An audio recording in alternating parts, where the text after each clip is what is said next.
Hi, everybody. Gary Apple with breaking news coverage as the New York Mets have decided on their new manager, and it is 43-year-old Carlos Mendoza, who comes over from across town, 4 years as the Yankees bench coach.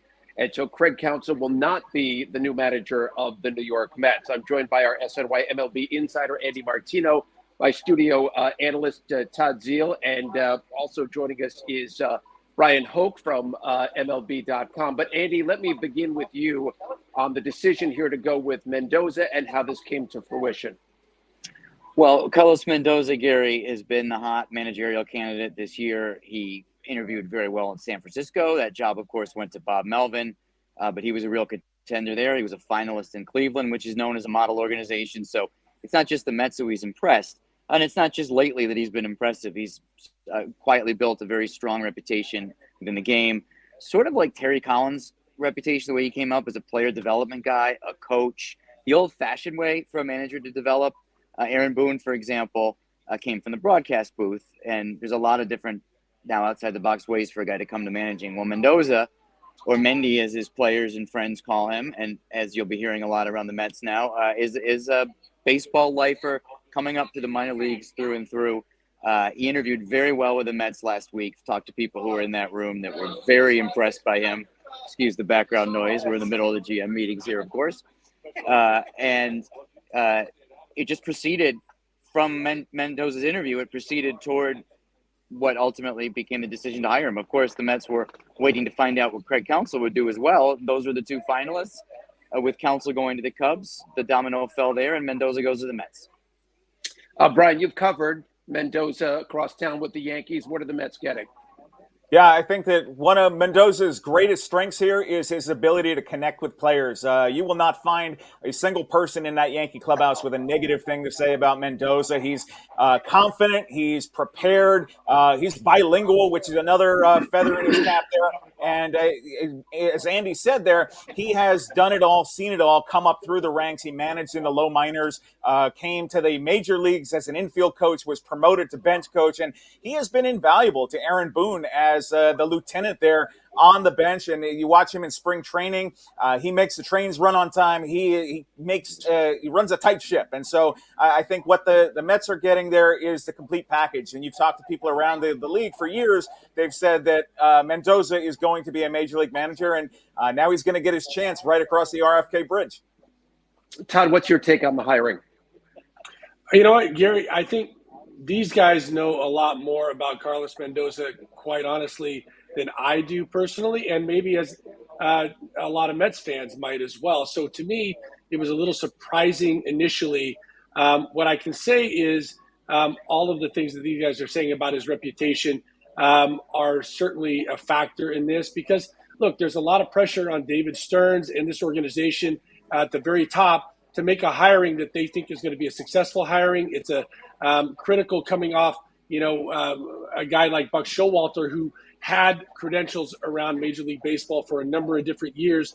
And so when you come into this offseason knowing that you're going to have to put somebody in a high profile position, he certainly must have interviewed well. And to me, it feels just like knee-jerk reaction, a little bit like Luis Rojas in the sense that kind of an unknown, very good baseball guy, very good with players, but without big league managerial experience. So I think you're going to see him really kind of have to rise to that occasion of being the captain of a ship in a very, very big market with a lot of, I think, anticipation and focus on this organization right now. Todd, how do you think the dynamic changes going from an older manager in Buck Showalter to a younger manager, 43 years old, is Mendoza? How does that change the dynamic when it comes to dealing with players and inside that clubhouse? Well, I think one of the things that is interesting about it is what Bryan was alluding to, that he's been in that Yankee organization and at Aaron Boone's right hand for a number of years now, and every player in that locker room has respect for him, knows that he's there to do his job. He runs a tight ship, and he has great communication. Obviously, when you take a guy that's been a part of an organization and a coach and then make him a manager, there's a different dynamic between the players and that guy as a coach. It's probably a good thing, in my opinion, much like Luis Rojas came from being a coach in the organization to a manager. So it's a different dynamic among guys that he already works with and knows. It's different, but it's the similar kind of thing. He's got a great relationship with players as a coach. It's a different dynamic as a manager. You have to be able to show authority. You have to make tough decisions. You can't be everybody's friend. And so I think from that position, he's going to have to step up into a more leadership role. And that was the one thing that you never had to worry about with Buck Showalter. He's got the credentials. He's got the respect of his players. If he has to make tough decisions, the veterans will listen to him, and the young guys certainly will listen to him. And that's the piece that I think a guy like Mendoza is going to have to do to kind of bridge that gap between being a friend of all the players and now being a guy that runs the ship. Andy, are you surprised at all? Because when David Stearns took over as president of baseball operations, so much discussion about the relationship between Craig Counsell and David Stearns. Are you surprised it didn't come to fruition, a marriage between those two? Surprise might be a little strong, Gary, because we never knew if Counsell was going to come here. We knew he was willing to come here, and I believe he was open to it. I should say open more so than willing, but we knew that was something that he had. And apparently I'm the host of this show now. We know that, guys, that he has something, that Counsell had some intrigue about this position. But we also know that he lives in the Midwest, a lifelong Wisconsin guy. And the fact that he was open to a big market also means the Cubs. That's obviously a very high-profile franchise in a big city. So I'm not necessarily surprised that it didn't work out. And to Todd's point, as what you were saying, Todd, about Carlos now not having to be, I'm not the host anymore. I was kind of enjoying that, Gary. Yeah, I lost you for a second there. Anyway, what I was saying was, to Todd's point, was that Mendoza actually has a reputation within the Yankees as, I don't want to say Aaron Boone's bad cop, but a guy who is not afraid to get on a player. Phil Nevin played a role, and Boone's staff is kind of that tough guy. And now, after Nevin left, we've seen Mendoza sort of step into that a little with the Yankees. So he's not the guy that's going to be buddy with every player, although he's liked and respected. I know Bryan can speak to this too, I'm sure. He's also not a pushover and somebody who can actually have those tough conversations, hold players accountable. You don't run a ground ball. Mendoza's the guy you're going to hear from on that. He's that kind of guy. I'm glad pick up on that, Bryan. Yeah, I'm glad that Andy brought that up, because Mendoza is that guy who, right, if you jake it on a fly ball and you don't run it out and you're going to jog out of the box, Mendoza's the guy you're going to hear from. And so that has been the way the power structure has worked in the Yankee dugout over the last few years. He is a very personable guy. He's enjoyable to talk to. He's well-spoken on the game. He'll give you great insight. Definitely a friend of the beat reporters. We've enjoyed kind of tapping that resource. But, if you cross it, if you're doing something that is not going to help your team win a game, he's not afraid to get in your face. And so that's kind of what the Mets are getting here. They're getting, I would say, pretty much the complete package here in terms of what you want to plug in as a big league manager. Todd, how good a job do you think this is that Mendoza is stepping into? I think it's one of the best jobs in all of baseball. I think it's also one of the toughest jobs in all of baseball. As you've seen, the last three managers have had 2-year tenures in a market that is got to be, one of the top markets for any manager to want to try to be a part of. And I look at it, from the perspective of a player. When I was playing, I looked to the Mets as an organization that had its ups and downs, was evolving and changing, but also if you can win, if you can have success in New York City on either side of town, I think there's an element that makes it better than any other job in the business. And obviously I've been with 11 organizations. I've seen the reasons that I think some organizations are good and great to be at.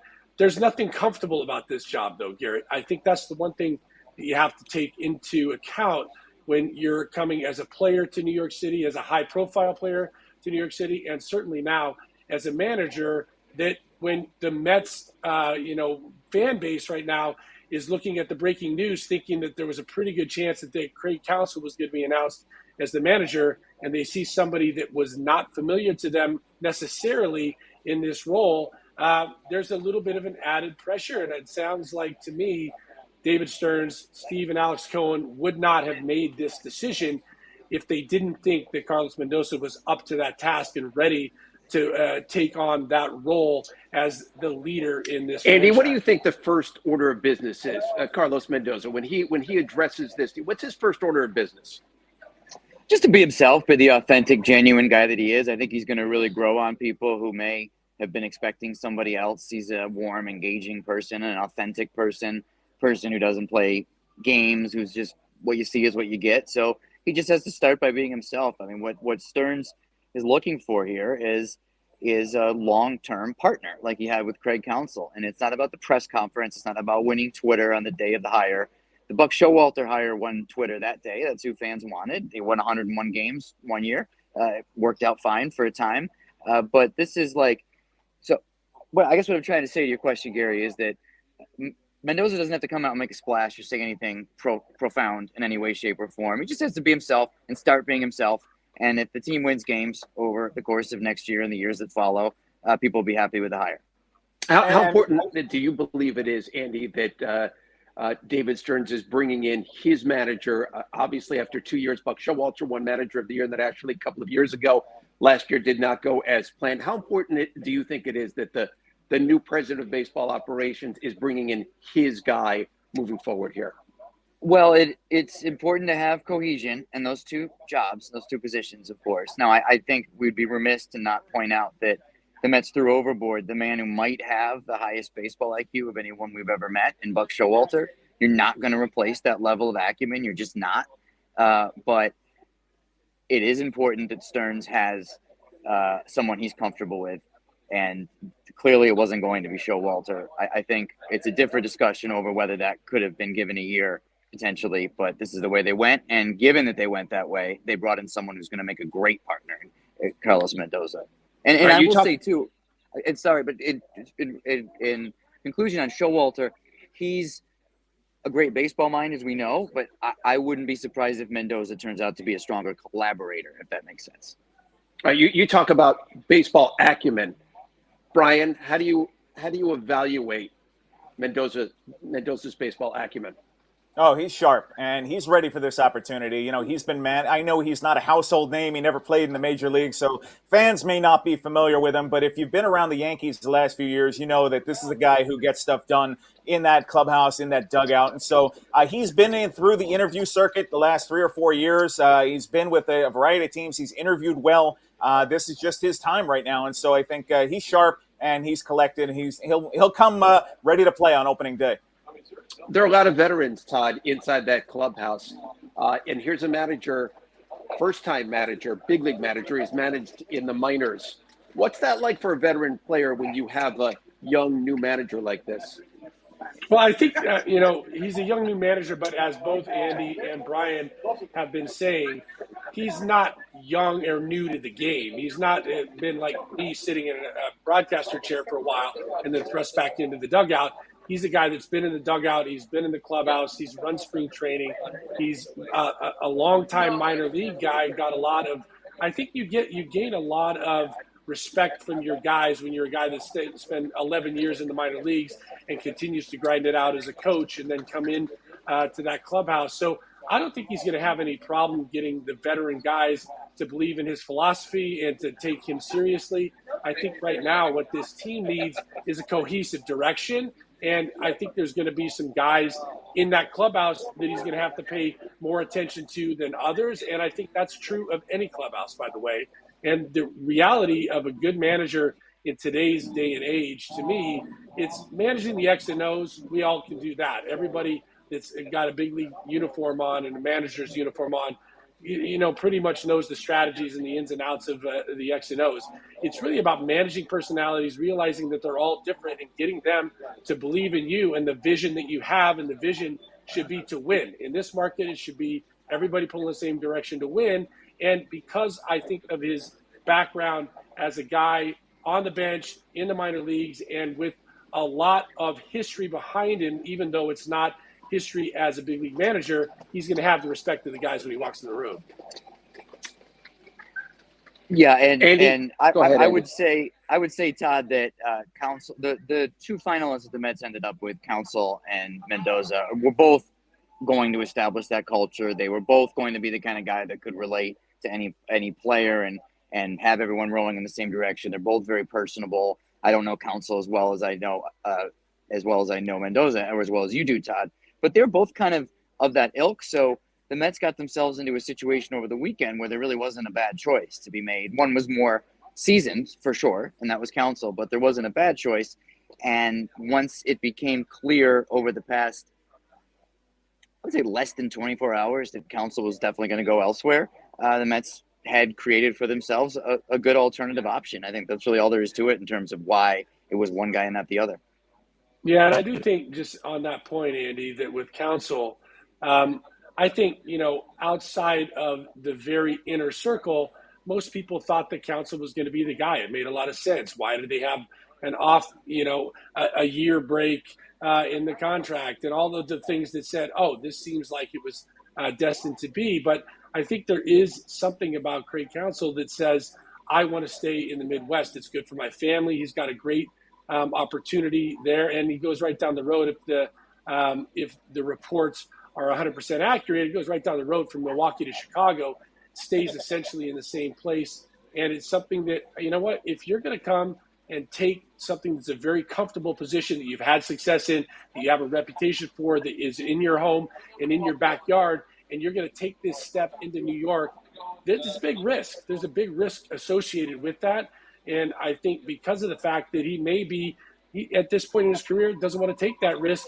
And so I think the more important part about it all is that David Stearns and this organization recognized that he was not an absolute. He was not a shoe-in for that job. And they went through the process, and I think they got somebody that they feel very comfortable with in the interview process. As you said, he was very impressive. And so this is not a step back. It's an alternative that are two different guys from a media focus standpoint and a profile standpoint necessarily, but this is not necessarily a step back in the quality of manager you're getting in Mendoza. So Mendoza hasn't managed in the big leagues yet, but he's been around this town for a long time. Brian, how important and how much do you think that played into the equation in the Mets making the move they did? Well, I think it's definitely part of it. He's not going to be unfamiliar with any of the faces he's going to encounter being around the game. And I just think that there is a comfort level in knowing that, hey, you don't have to leave your apartment. You can live in the same place. You can just go to a different borough and go to work. And obviously the challenge level will be higher being a manager rather than a bench coach. But he's been around the spotlight. And so I don't think that when he shows up down there in Port St. Lucie, I don't think any part of that is going to intimidate him. And certainly when he gets to Citi Field on opening day, I think he's going to be ready for that. I think he's excited for it. He's been preparing for this challenge for quite some time. And so I expect that he's going to handle it pretty seamlessly jumping in as the Mets manager. I'm going to be interested to see what happens with the coaching staff moving forward, and specifically a guy like Jeremy Hefner. You want to weigh in on that, Andy? And what do you think that Sure. think could happen along those lines? So Hefner's under contract. He's one of the coaches that is under contract, and the Mets value him because he has an excellent reputation in the industry. Brian, not unlike Matt Blake, they're very similar in that way. Young, data savvy, but with feel with their pitchers. And so it's going to take a lot for another team to be able to pry Hefner away to get permission to talk to him. The Mets have gotten, of course, requests to talk to Hefner. So far, I don't believe he's interviewed with anyone, certainly not that I've heard of. It will be up to the manager who he wants his coaching staff to be, but I believe the organization will have a strong lean toward encouraging him to keep Hefner. Todd, I do want to go back inside the mind of the veteran player on this team, and there are plenty of them. Do you think it's incumbent for the Francisco Lindors of the world to really stand up inside that clubhouse and get behind this hire right from the very beginning to make a statement moving forward? I do, maybe from a public standpoint. I think internally they're going to stand behind him. And I think we saw something in the level of maturity, and this is, my viewpoint of Francisco Lindor. He's matured a lot in this town in a short amount of time, and recognized that his voice, his attitude, his presence as a leader in that clubhouse has influence on everybody else in that clubhouse. And so he is a guy that I do expect to, support this hire. But at the same time, when I say that we learned something about him, he was as big a Buck Showalter fan as there was in that clubhouse. And when he was fighting for that opportunity to have Buck remain there, once the organization made the decision and they parted with Buck Showalter, Francisco Lindor expressed his disappointment in that from the man standpoint, but then said, hey, I'm a part of this organization. What they do, I believe in, and what they're going to do next, I believe in. So he's already kind of preceded this need to get up and get out in front of this, but I wouldn't be surprised to see him still, because he has such an influence in that clubhouse, and he's the guy that the press want to hear from when it comes to something like this. I wouldn't be surprised to hear him, sing his praises in some way, shape, or form. Bryan, I want to go back to you on the type of manager you think Mendoza is going to be. Is he an old school field manager? Is he very reliant on analytics? How do you think he's going to be inside that dugout?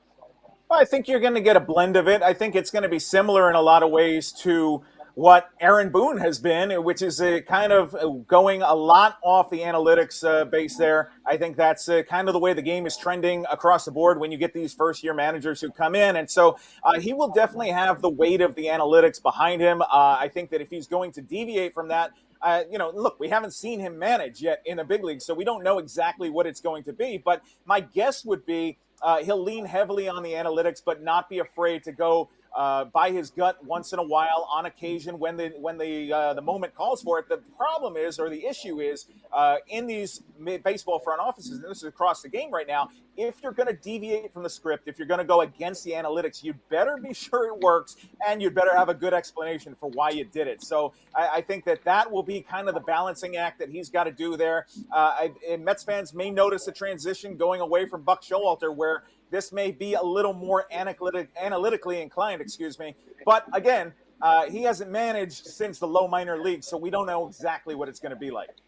And if I may on that, Gary, I'll say that the covering them both Mets and the Yankees are more balanced than the Mets in the analytics / whatever you want to call it, old school.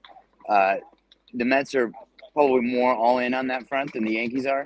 And I have heard, despite that there have been times when the analytics department for the Yankees will suggest things to Boone and the coaching staff, and it has been Carlos Mendoza at times going, whoa, we're not doing that. That's weird. And so has experience pushing back on that sort of thing. Now, again, the Yankees have so many people in their organization that are quote unquote old school, and the Mets really do not. So it'll be interesting to see how that evolves maybe with the Mets. But one of Mendoza's strengths, I think, has been having the what's to tell the computer guys, like, I'm not doing that in a game. Boone's not doing that in a game. Are you crazy? There's been a little bit of that. Brian's nodding like he's heard that too. That was the point I was trying to make there, yes. But yeah. I didn't, not as eloquently as you did. No, thank you. Guts, Andy. I think guts was the word you were looking for, right? Something like that, yeah.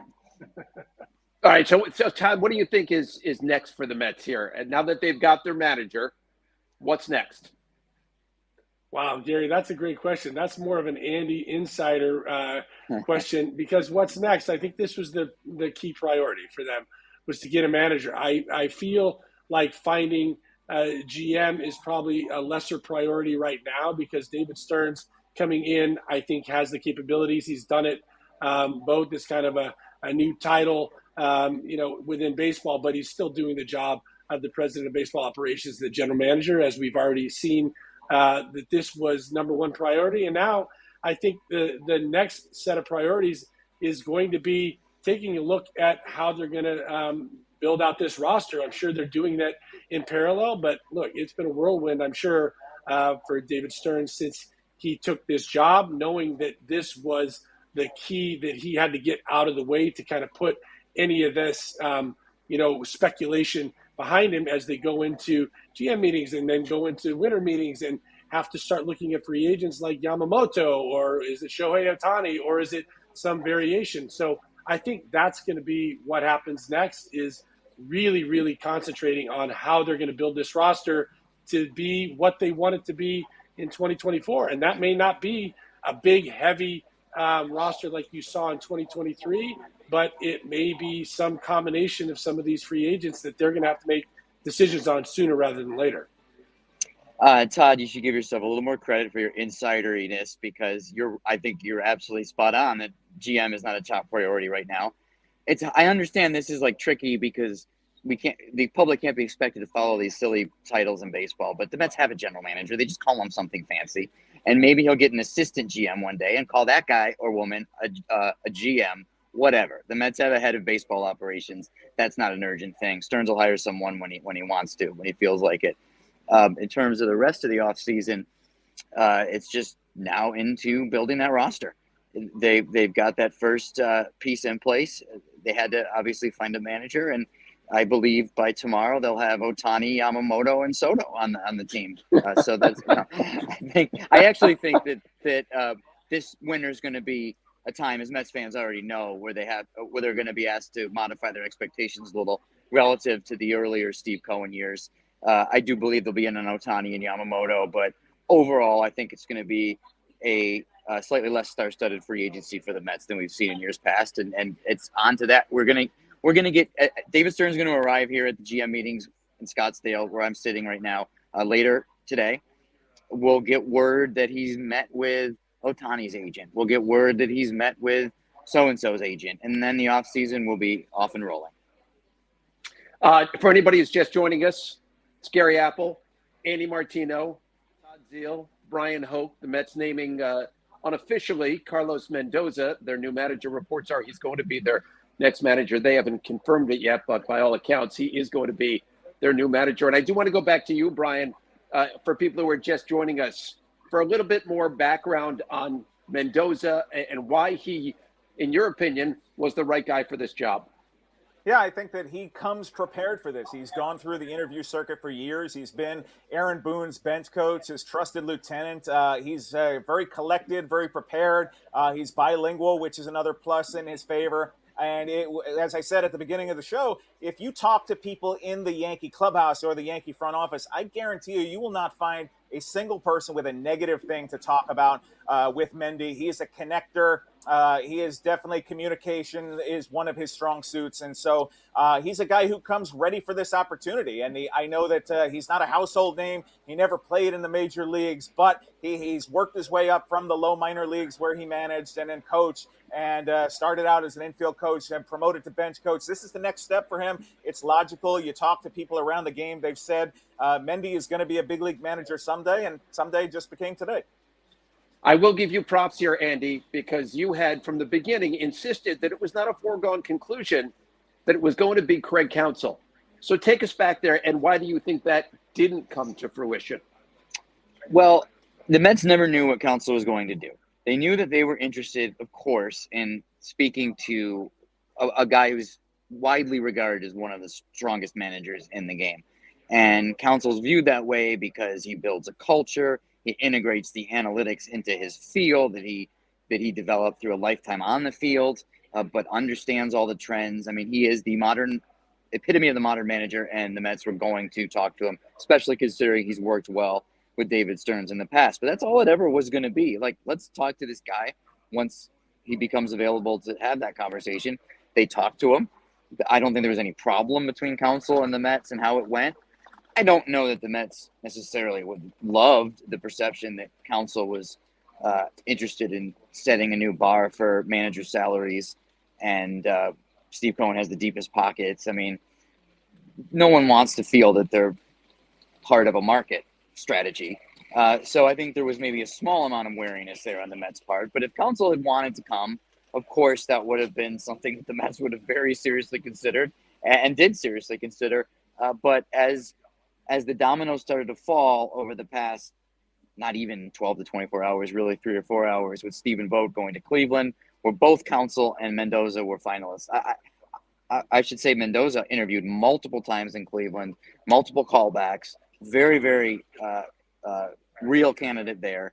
And so they hire their manager, and then Counsell's in the process of choosing the Cubs. So that led the Mets to, hey, we better get Mendoza before somebody else does. By the way, Milwaukee's going to need a manager now, and I have no doubt that they would have scooped up Mendoza in their interview process immediately if the Mets hadn't hired him. So it was time to move once these dominoes started falling as far as the Mets went. As we begin to wrap this up, I wouldn't be shocked here, Todd. I mean, we know about the deep ties that Counsell has to Milwaukee. He's from that area. He's got a couple of daughters still in high school there. He's got two sons who are playing college baseball in the Big Ten, one at Minnesota, one at Michigan. I would think that might have played, even though he left Milwaukee and he's getting a big deal with the Cubs, I think staying in the Midwest may have been a priority for him. That wouldn't shock me.